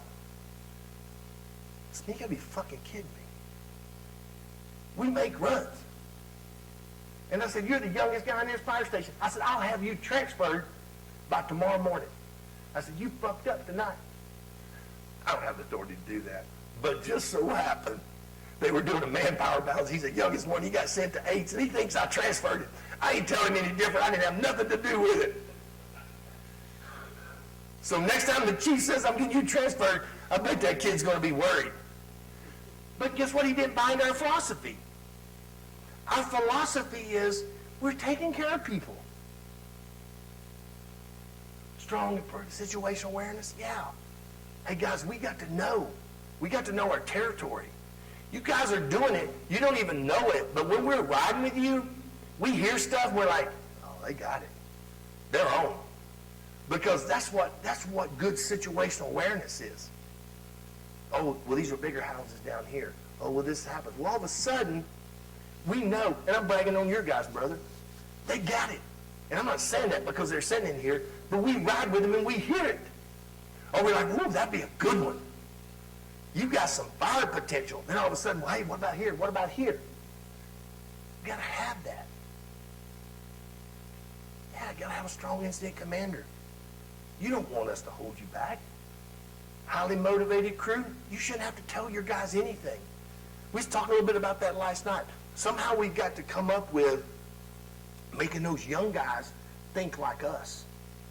Think like we did 10, 15, 20 years ago. I don't know the full answer to it, but sometimes I think giving them some responsibility. Now that kid right there, and I'm not saying that, but they've been bragging about you, brother, and it made me happy. And you know what I'd do with you if you was in Houston Fire Department Training Academy right now? I would go out there and pull my strings to get you. And you don't let us down. That's what we do.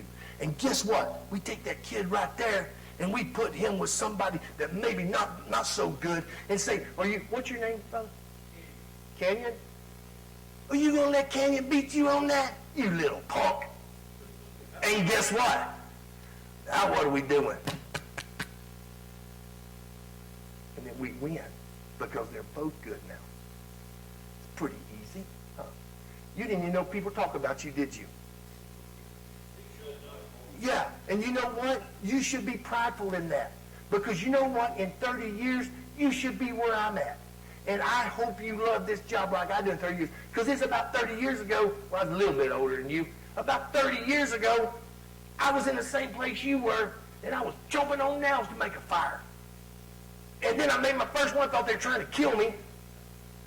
And then all of a sudden, I figured, well, man, these guys are doing it. I can do it.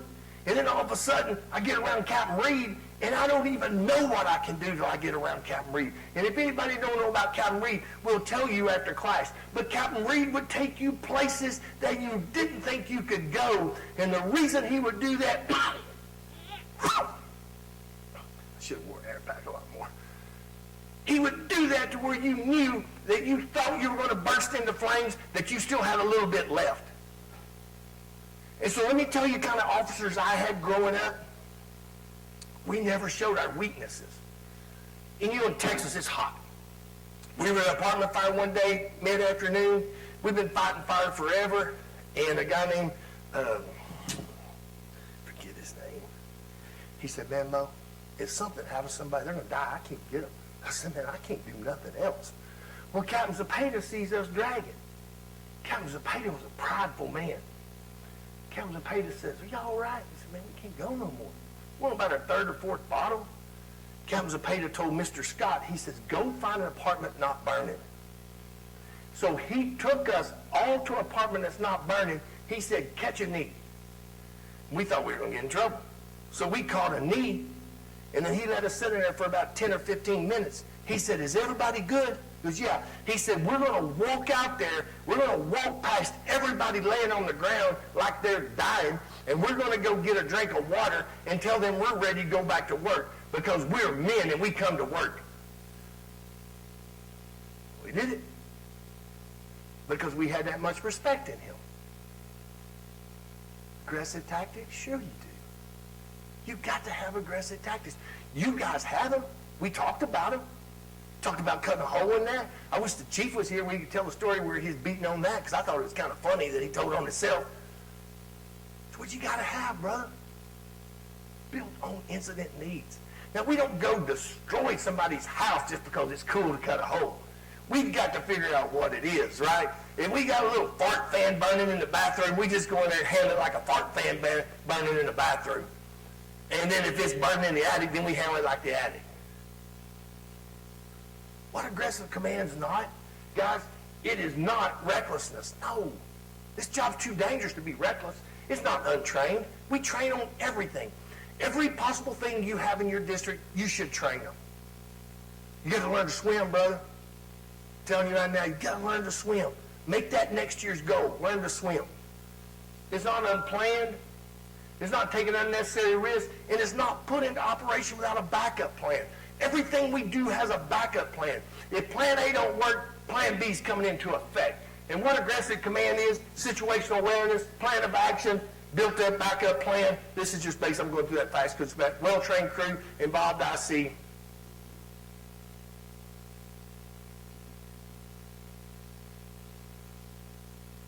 We have to take what we've seen before and put it into effect. That's what situational awareness is.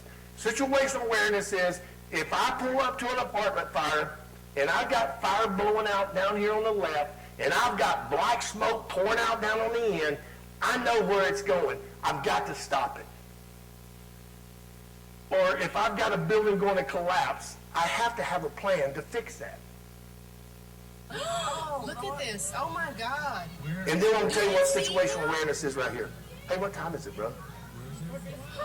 Oh, we got plenty of time, right? Oh, we go my 7? Jesus. Oh, my God. I'm just kidding. Yeah. He was inside there. Do they freaking see him? We'll take a break after this, okay? Unbelievable. Oh, my God. So what's Captain Hawthorne Oh, is he's God. coming down. Watch him throw his gloves at the guys. Oh, my God. And then I'll tell you what he's doing. Oh, no. Oh, no. Oh, no. Oh. Oh, my God. Do you guys see this on TV? Oh. Yeah. So watch him. He's going to throw his glove here in a second. He may have already done it. Jesus. So watch this right Oh, here. God. Watch this right here. Oh, God. Hell, he can jump from there. I mean, good grief. I like this lady commentating. See Captain Hawthorne trying to holler and tell him They something? need to move that truck up. Oh, my God. I don't know why they're not evacuating. I think that we probably should be going. They're about 2 miles away. Hell, yes. Oh, thank Jesus. Thank you, God. Now let's get ready to happen. Watch what happens. See the ladder moving? See the ladder moving? Dwayne Wobble saw something he didn't like. Watch what happens. Oh, my God. Oh, no, my God. So what happened was they wasn't given that assignment. They were pulling in. Dwayne Wobble was a great truck chauffeur. And Dwayne Wobble says, hey, man, I better back in case somebody's up on the upper levels. Captain Hawthorne said, let's go for it. And Brad Azenzi, the guy we was talking about earlier, goes, hey man, there's a guy up there needing help. So as they bring it in, Captain Hawthorne runs up there, violated every NFPA rule. You're not supposed to move a ladder when people's on it, all that kind of stuff. All right, well, you got to do what you got to do. So as he's moving it around, Captain Hawthorne says out of the corner of his eye, he sees the building buckle. And he said he thought to himself, it's going to kill the guys if he falls on it. Well, our radios wasn't getting out, and he was trying to get their attention through his glove at them to tell them to move. And he said he thought he could ride the ladder down if it hit the truck. But he didn't want the guys behind the truck to get killed when that fell. That's good situational awareness, right? We guys want about 5-10 minute break? 10 minutes? All right.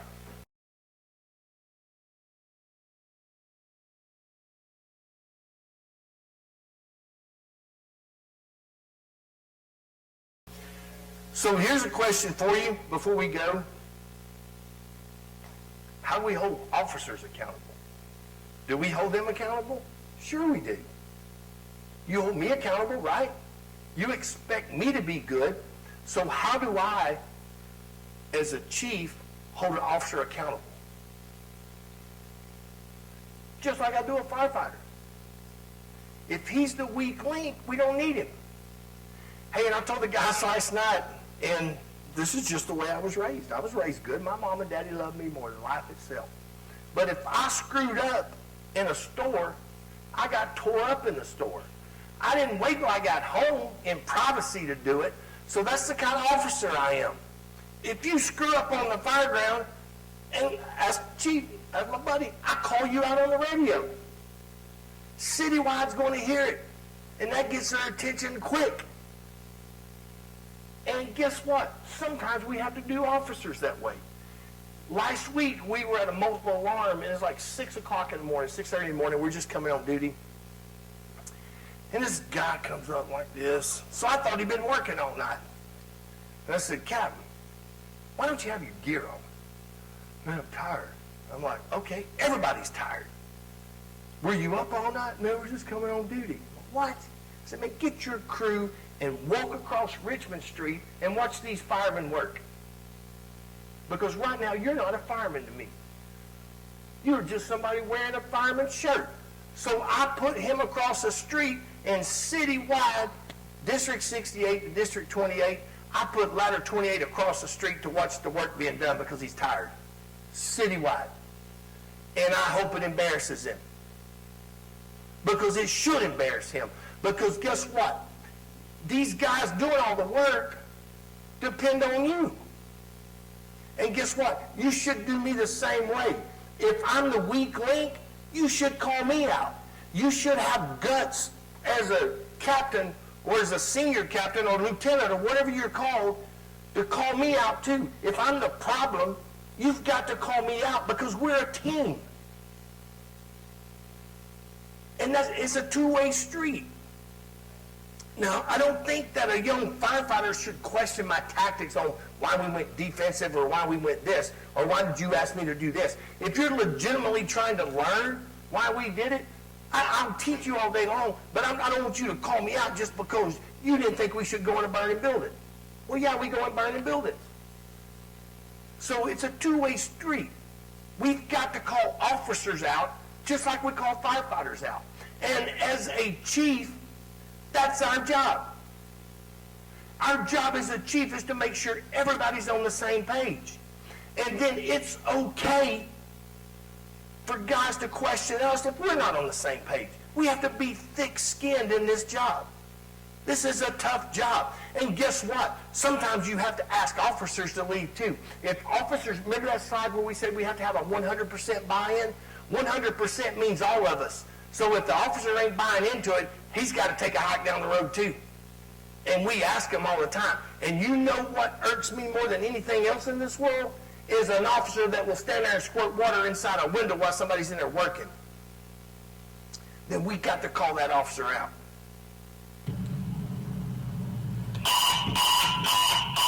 Apartment on fire. Is that too loud? District Chief 58, District Chief 83, Engine 10, Engine 68, Engine 51, Engine 60, Ladder 68, Ladder 51, Low 10, Safety Officer 57, 78. What'd I do here? Oh, you know what I did here? Oh, there it is. Whew. South Chandler, near the Boulevard, now 530 E, Echo, Alpha Bravo, 10. District 68, go ahead, attack trial officer, 1 source. Agent 68, to all incoming companies, we got smoke showing.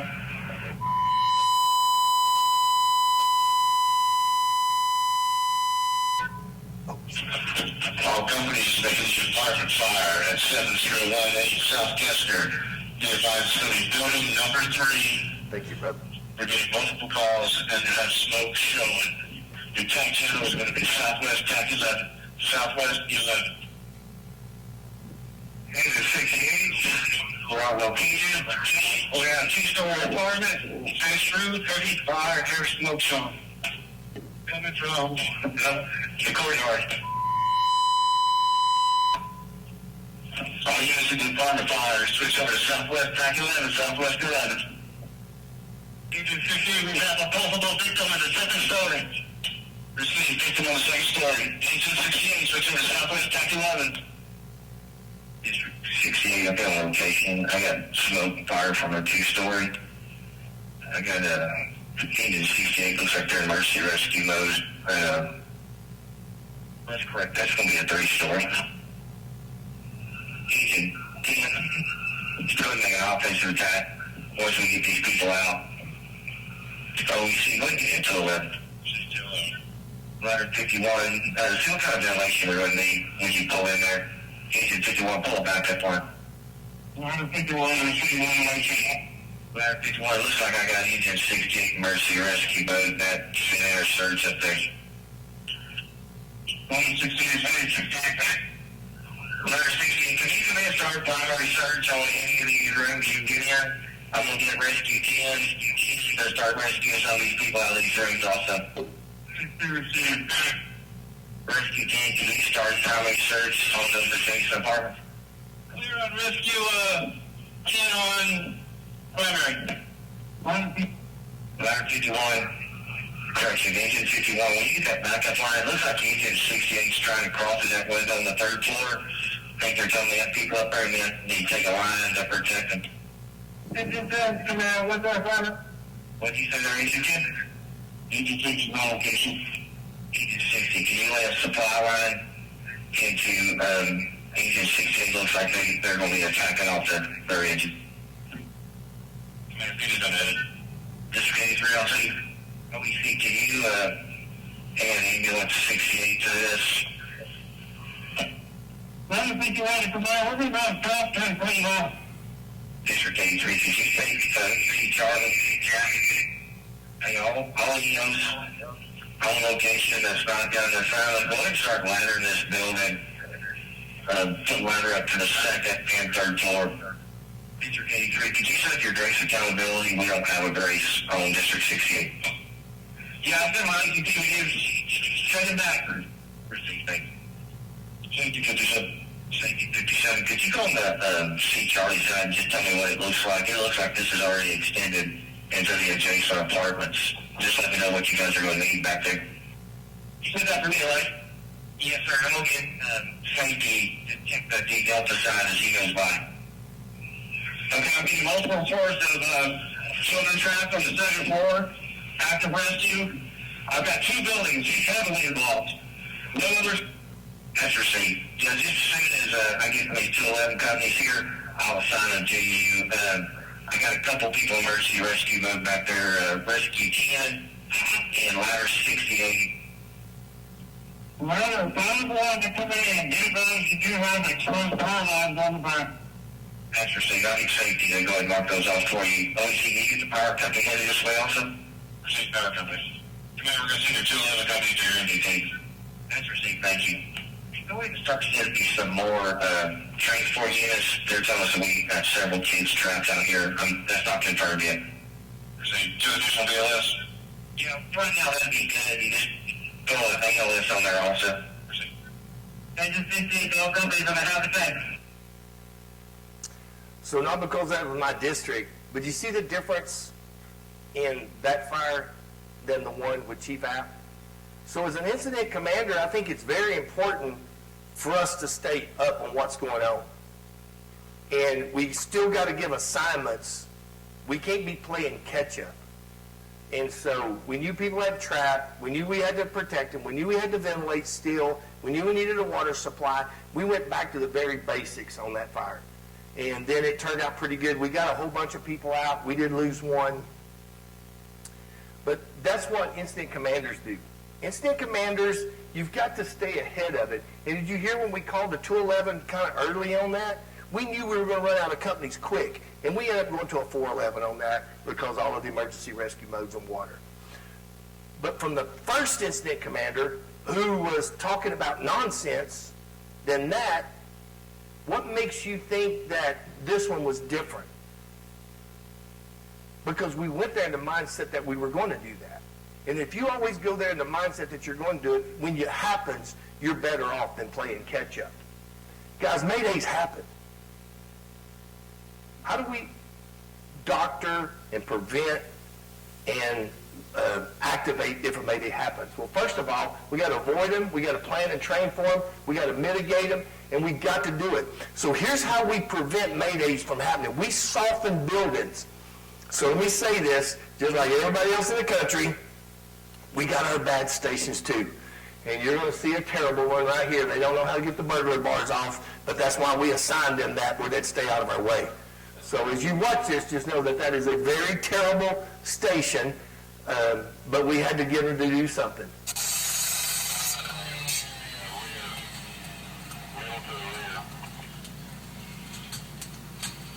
Yeah, they went to work not knowing they were going to work.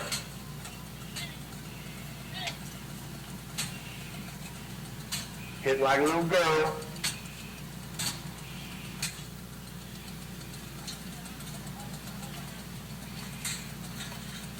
Guy gives up because I'm gone. Yeah, they don't know what they're doing now.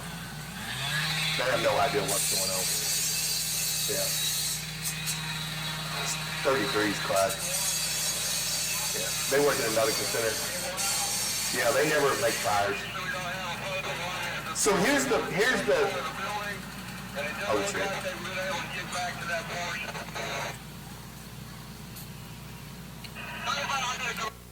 So what happened was engine 46, engine 25 went through here.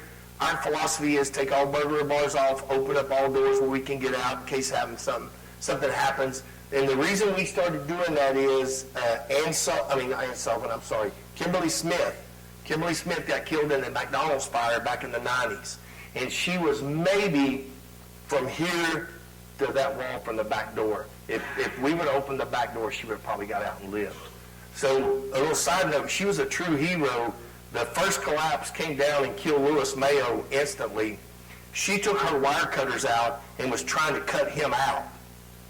And the captain was a coward. He didn't go in there with him. He was outside looking for something. She was trying to cut him out, trying to move him out, and had a secondary collapse. She was partially pinned. She crawled out of her boots, and then she started crawling around the wall like we're supposed to look for her way out. And she was almost to the back door, and she died and burned up right there. So we said after that, we'll open up everything. Now, if we're going to vent some way, we'll at least force the door and close it back to where somebody can get out, but we'll at least force it. And you always know that that's a district standard, that if you get to a door, it's going to be forced where you can get out. So we were wanting these guys to do it, take the burglar bars off. You didn't say they didn't do too good of a job. Calling a Mayday? Guys, we got to avoid acronyms. Got to get away from them, brother. I can tell you, when that building fell on me, I didn't know my last name. More or less, Grab Lives. I don't know what Grab Lives is here. Lips, who can come up with another one? Wallace was hot, water was hot. Nobody knows what that stuff is. Let's just talk in normal talk. Hey man, I'm on the second floor, come get me. Get rid of the acronyms. I don't know why we come up with acronyms other than it gives somebody a chance to write a book and get a little bit of money. That's the only reason they write acronyms. Be specific who, what, and where. I'm lost. And if you're lost, You can either tell them your life location that you know of or what you were sent to do. Engine 68, I was sent to the second floor to do a primary search. I came in apartment 1404. That's it. And then you start trying to get out. Who knows the difference between a naturalistic and a classical leader? Naturalistic leader is what we should all strive to be. Naturalistic leader has experience. He has experience and knowledge. The difference between experience and knowledge you're going to learn in books and classes, experience you're going to live it on the fire ground. And then he can adapt to the changing environment. What is one big changing environment that we want a naturalistic leader for? Our worst day in life is a mayday. We've got a good chief that's directing and running a house fire, and you call him mayday. He don't have time to figure out what to do. He's got to go into automatic mode and say, RIT 3, go get engine 1. It can't be, you think about it, it's got to be natural, naturalistic. Classical, inexperienced leader follows a flow chart. We got to get away from flow charts, guys. Because when we're doing a flow chart check, what are we not doing? We're not watching the fire. I've got my head down checking off these little squares. Okay, I got a water supply. I got a tag channel. I call the power company. I ain't watching the fire. We've got to watch that fire. And guess what we can do? We can take a piece of paper and say engine 1 attack, engine 2 backup line, engine 3 water supply, ladder 1 vent, and we got everything counted. We don't have that checkoff sheet. But these classical leaders don't know enough. They have to start micromanaging, and then they get lost in all these flow charts. Then they got to ask everybody, well, what would you do? You don't have time on a fire ground to do that. What is one thing that we do, guys, that we need a classical leader in? Hazmat. We have to seek others for advice. That is the only time that a classical leader is important. Other than that, we've always got to go back to a naturalistic leader. Here's just some numbers. Clyde talked about this earlier. Self-rescue. Remember we said earlier we want to self-rescue. Victims on the cruise, interior cruise 25% of the time. So why am I so concerned about setting up a RIT that the NFPA tells me I have to have? Because the NFPA doesn't know that the worst rescues known to man is by the RIT team. Because who do I assign the RIT? The worst company coming. I want them out of my way. But I do depend on your crew and the interior crews to get you. So what's something that I can do on an interior crew that makes everything good? I RIT. What's something else? Even more simpler than that. A backup line. We're going to talk about that in a second. Yeah, that's what y'all call a backup line? Okay, yeah, same thing. Engine company assignments, first line between the fire and victims? Yeah. Remember we talked about last night where we make a stand and that's where we protect it? We think where the victims are. If we think a victim's in the bedroom, well, sometimes I may not go through the front door of an apartment fire because fire's shooting out of it. I may go to the apartment next to it, kick through the sheetrock, bring a hose line in behind, and shoot the water out the front to protect the back of the apartment. That's what we can do. Water supply and the backup line. The backup line, guys, is going to protect us so many times, we don't even know how good the backup line is going to be. Let's talk a little bit about the backup line. Let's see. Backup line placement, we're going to talk about it. Here's what not to do with a backup line. You see the problem? Both lines are going upstairs, right? We need one on the bottom to make sure people can get back down. Thank goodness the hose line burns in two here. That's the only thing that protected those guys. So here's the deal. If you have to pull both lines upstairs, tell the incident commander where he can send another line in there to protect you. Now here's what a backup line can protect. Engine 46, when I was a captain, we're first in. Engine 35 is second in. Engine 35 pulls a backup line, and look at what they do.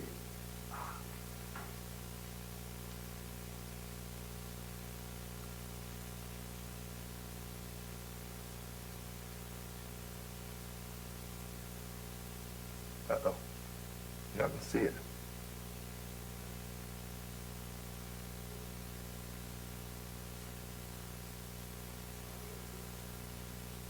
Let me try that. And if not, I'll just tell you about it. It's no big deal.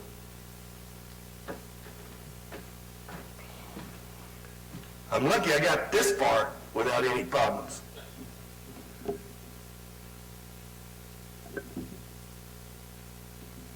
Oh, here it is. Wow.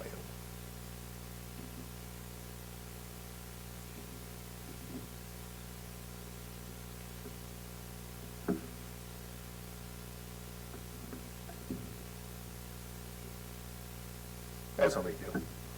All it was we were in there, the fire overruns us, and when the fire overruns us, engine 35 comes in, they turn it back up line, all the fire goes out, nothing happens. So, before we talk about this, let me kind of just show you real quick, and we're getting pretty close to the end, guys. Can I bother you again, since you're young? Yeah.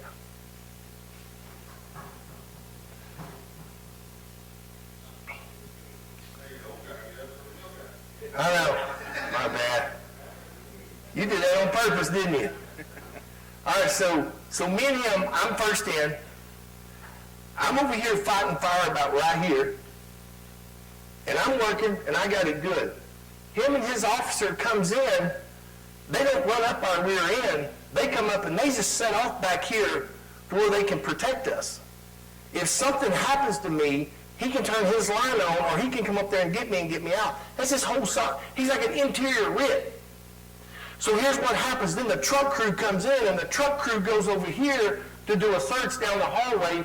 They just slide right over here a little bit, and they start watching the truck. So then me as the captain here, I look at them, I look at the truck, I come back, I let him take a look at them, and we're just hanging out.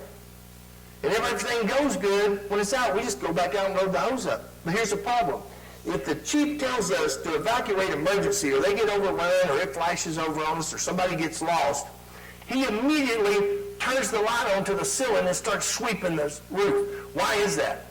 That's the most dangerous place, right? When things are going to flash over. The attack crew immediately cuts their line off and crawls down their line. They leave their line. I watch it, and I tell them I'm getting the truck. And I come over here, and I start looking for the truck. When the truck gets here, I'm like, come on this way. And I put them on the hose line and let them get out. Then I tell him, let's go. And we back out with a hose line. Thank you, brother. The reason we do that is we control everything on the inside. He's cooling the ceiling down. Me as an officer, I'm looking for everybody. The reason they leave their hose line in place and crawl down their hose line because it's faster to get out without the hose line. And secondly, if that truck crew comes through, the truck crew can find it and get out. And then we back out together, and then we do a par, and we're right back to work. Everybody knows, and this is going to go quick because you guys cut holes. People that tell us to not cut holes just don't. The dang Indians knew it in the 1800s.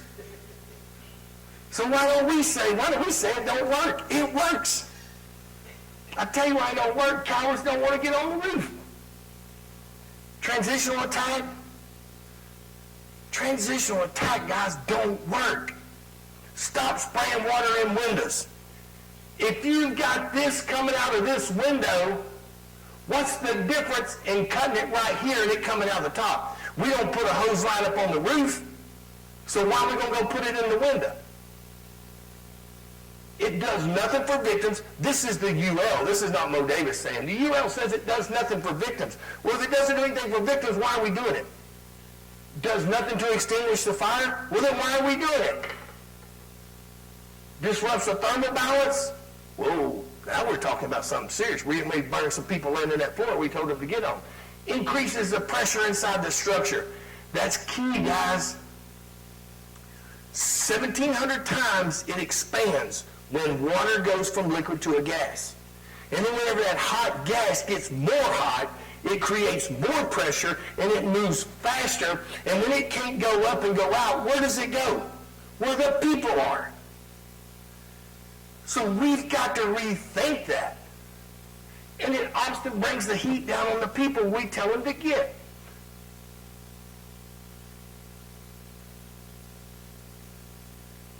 We got to stop doing that, man. Let it do what it wants to do. Take that hose line through the front and come and push that out the back. And then everybody over here, you search and make sure they're okay.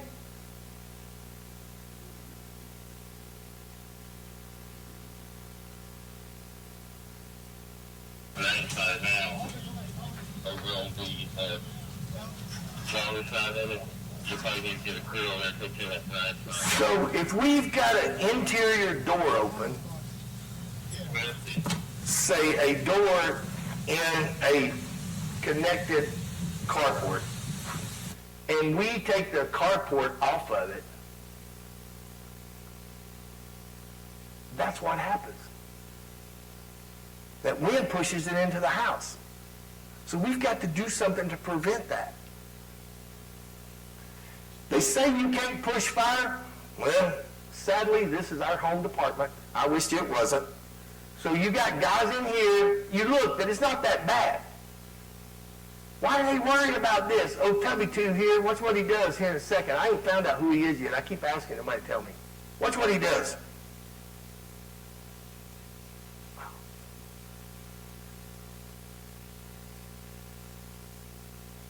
Uh-oh.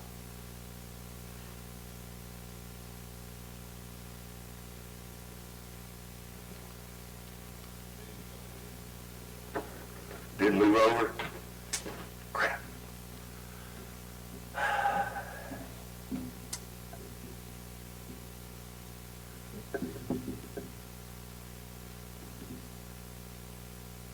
I'm sorry, guys. Well, I guess it didn't move over. Basically, what he does is he pushes all of this fire right here. When he hits it with a line, all it does is come over here and start coming out over top of those guys. And these guys start belling out, they're all smoking, they're on fire, and then all of a sudden, this little bit of smoke you see in here turns really, really black, and then turns really, really orange on top of them because they didn't let the fire do what it wanted to do. They should have just taken this line right in here, maybe cranked the fan up right here, pushed all that out right there, and called it good. But instead, they burnt that down, and they screwed over a bunch of guys.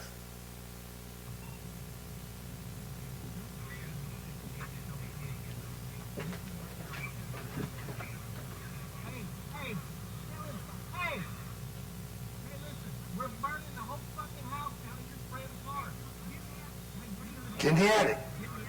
What do we do when we put the fire out in the living room? We get in the attic. So now, I don't know why people are going out putting out car fires. We got to get back to the basics, guys.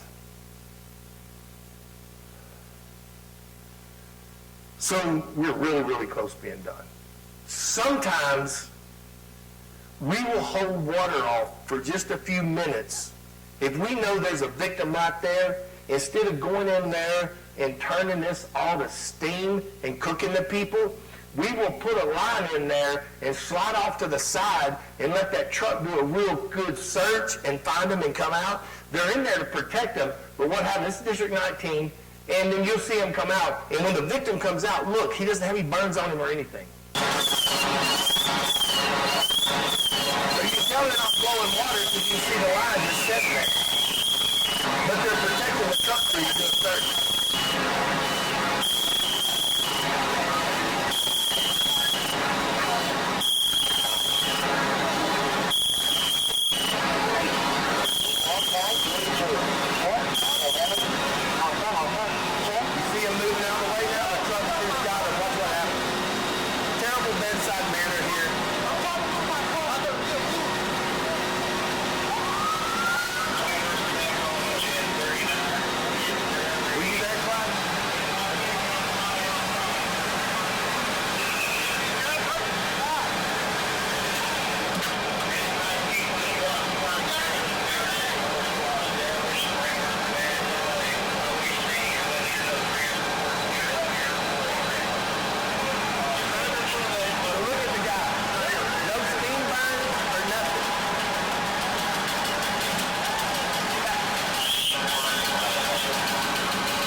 So they cyno the guy and the guy lives. So we were talking last night about the cyno kit. Any of you guys got any influence with your EMS division? Try to get them to get some Sino kits, because we're having a real high success rate of firemen. I think either 17 or 19 Houston firemen have actually been pulled out of burning buildings. Clyde got it. And you're basically on the verge of dying. And we've actually had some that they were actually doing CPR on, and they Sino them, and when they Sino them, it cleans them out at the cellular level, and they return to work. Clyde got it at a high rise, right? A house fire. Yeah. 26 minutes, a Houston fireman was dead.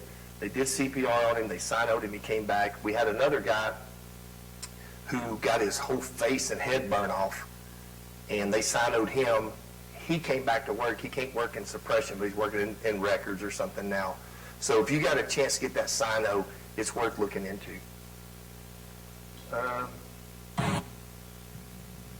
It's just some bent cries. You guys cut holes. I ain't going to tell you nothing that you don't know here.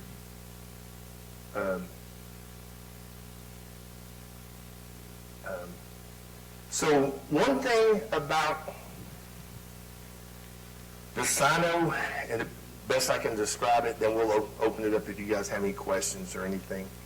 So with a Sino kit, what they're finding, that when we create a pressure inside the house from steam and stuff, so if you go down in a fire, or you got a fire victim down there, if we spray water through windows or we spray water in the room you are, that pressure pushes that steam down in your lungs. It's called a wet lung injury.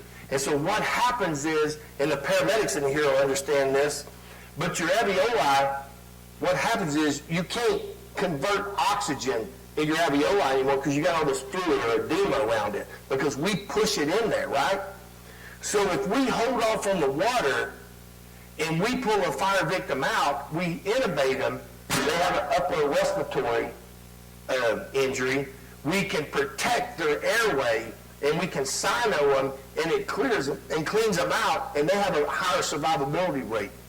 So that's why we hold off on the water sometimes. If we know there's a victim in a room, we'll hold off on that water just a little bit till we can get it. Now, we'll put a line in there to protect the crews. Now, if you can't find them, we're going to burn the house down around doing it. But you know what I mean. So just think about that when you're spraying water. When you're spraying water, just think about what happens whenever you're spraying it. So, any questions?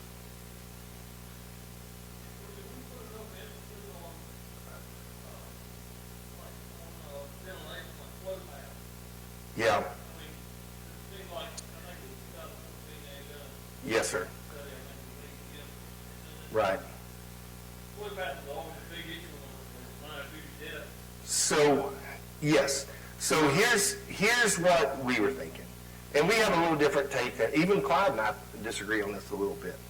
So we've always had flow paths. We've always had flow paths. But we've always fixed our flow path problem, right? So we have to open the door to get into a burning building. So we created a flow path. So how did we fix that for years and years and years and years? We vented. Then all of a sudden people told us to stop venting, and then we started pulling it back on us. And here's something else that we did. We would open up the door, and then people would run around, and now they're telling us not to do it. If you got fire venting from the second story, they start squirting water in it. It's got to go somewhere. If we open up that front door, it's coming down to us. So there's a difference between ventilation and vented. So the key to that is, if it's vented and we open a door, hopefully the wind is going to help us, and it's going to push it out wherever it was vented. Then sometimes we may have to supplement that with a fan or something. I get that. But here's something else, though. If we ventilate it, we determine where the flow path is. So we've got to get back to the basics of, yeah, there's a flow path, but just like wind-driven fires, we've always had wind, and we've always had fires. So we just attack it a little bit different. So we just got to be a little bit smart. Like that one where the garage was opened up, I probably wouldn't have cut that big garage like that. I would have probably taken my line through the front door, I'd have made a big left, and then I would have tried to start hitting that car fire or whatever that fire was in there, and then push it out. I wouldn't have cut the garage and push it in the house, right? So, yeah, we just got to know how to correct a flow path. And I think a lot of times that comes with aggressive ventilation. And sometimes we can't. Hey, I get it. You know, my part-time job, man, we only got 3 people, sometimes 2. Well, guess what? We can't cut a hole and pull the line and everything else. So what we'll do is we'll take out a window where it's burning, or if it's vented out the back, or we'll open up the back door and we'll crank a fan where we go in, and we'll try to pressurize that as we go. Because what happens with a fan, it just pressurizes everything on the inside, and then it just travels a path of least resistance. And that's what we do in that. But yeah, and I think whenever they first started talking about the flow path and stuff, they didn't equate that we ventilate. And that was what, so, and here's something else about that. They went back and redid some of those studies, and they had some very, very smart people, like, you know, Ray McCormick, some people like that. And exactly what they told them would happen, happened whenever they started doing what firemen did about water and ventilation and stuff like that. And they changed it, but guess what? People didn't buy into it like they did when they first put it out. So, yeah, you're right. But it just has to do with us getting back to the basics of ventilation. And I know you guys cut holes here. If you don't cut holes here, don't go get in trouble and say, hey, Mo Davis said cut a hole. Man, you got to train on that stuff because it'll kill you in a heartbeat. But also, if you don't use fans, don't run out there and crank a fan up. Practice and drill on it and become proficient before you put it in somebody's house. Anything else? What you got, brother? I noticed you're using a lot of your own video footage. Yes, sir. And I see somebody, and obviously that's from the fire department. But do you have somebody that sets up a camera on a bad fire and just... Our EOs usually does, and then we have a lot of guys with helmet cams. We're, like there for a while, our city didn't want us to do it, but we fought it because we said, you know, just like pro football teams, they watch films all day long. So we have a bunch of people, including myself, that wears a helmet cam, and then sometimes we'll go back and we'll put them all together and see what we all do, and then we'll put stuff together. But also the EOs, or our drivers, we call them EOs. Like the ambulance EO, if he's not doing anything, we expect them to get some good video footage, because what we do is we go back and we study that just like football film. And we can see when we make a boo-boo, we can see when we do good, we can see when we miss stuff. And I think same with District 8. They, the EOs and stuff like that, they do it, and it works out pretty good. Now, we try to be respectful. I show that person that we rescued because that was a positive outcome, and you can see that the guy's not burned up and stuff. Now, if we come across a dead body that's burned up, I would never put that in there, or a car wreck, you know. We even video extrications because we can get better on them too. But we just feel it's posted. But that's what we do. A bunch of helmet cams and then a bunch of EOs going around. But it might take us 10, and we'll get them all together. And we have a guy named Dustin Gray, the senior truck guy. He's real good on computers, and he might cut and splice some and put it in to make it look better. But yes, sir. And that's good. I mean, I think, yeah. Never does. And, you know, we find out we make mistakes too, you know. And then we say, hey, well, we're not going to do that anymore. Or, you know, like we go up on a roof and, hey, wait a minute, the captain didn't sound that too good. And the captain goes, oh, man, I wasn't even thinking about that. Then he catches himself. What else? Anything else? Anybody online got something?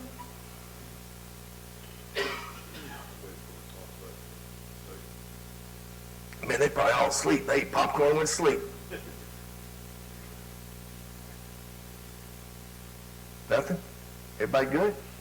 Well, man, I appreciate you guys letting me come out. It means a lot to me, and I know Clyde, it's something that we're both very, very prideful on, and we both really care. Just because we leave here in a few minutes, don't mean we're done. Call us. You guys know how to get a hold of us. You've got what we got. Call us if we can help. Now, we may not have the answers to everything, but we will know somebody to call to get you an answer, and it might take us a while, but we will track down what you need. And you can ask the brothers that we've met here and we've known for a while that we're very, very approachable. We're just firemen that's into this for the right reason, and we just want everybody to be good. We'll give you an open invitation. Go ahead, brother. What's the highest you can go with a ladder? Not a ladder truck, just a regular ladder. We have downtown, they just got the old tornado pole ladders, And those are 50 foot, right, or 57? 50 foot. So we just got them. And the reason we got them is some of the new construction, we can't get ladder trucks down there. And so what they do is, I don't know if you've ever seen one, but it's like a 35 foot on steroids. And so it's 50 foot. And so like me and you, I'll get a pole and I'll come out here to the side. You'll get a pole and you'll go to the back. And we're going to sign him because he's the biggest guy in this room. And he's going to start pulling. And then we got two guys. But you got to be sure to hold your hands like this, like nobody's business.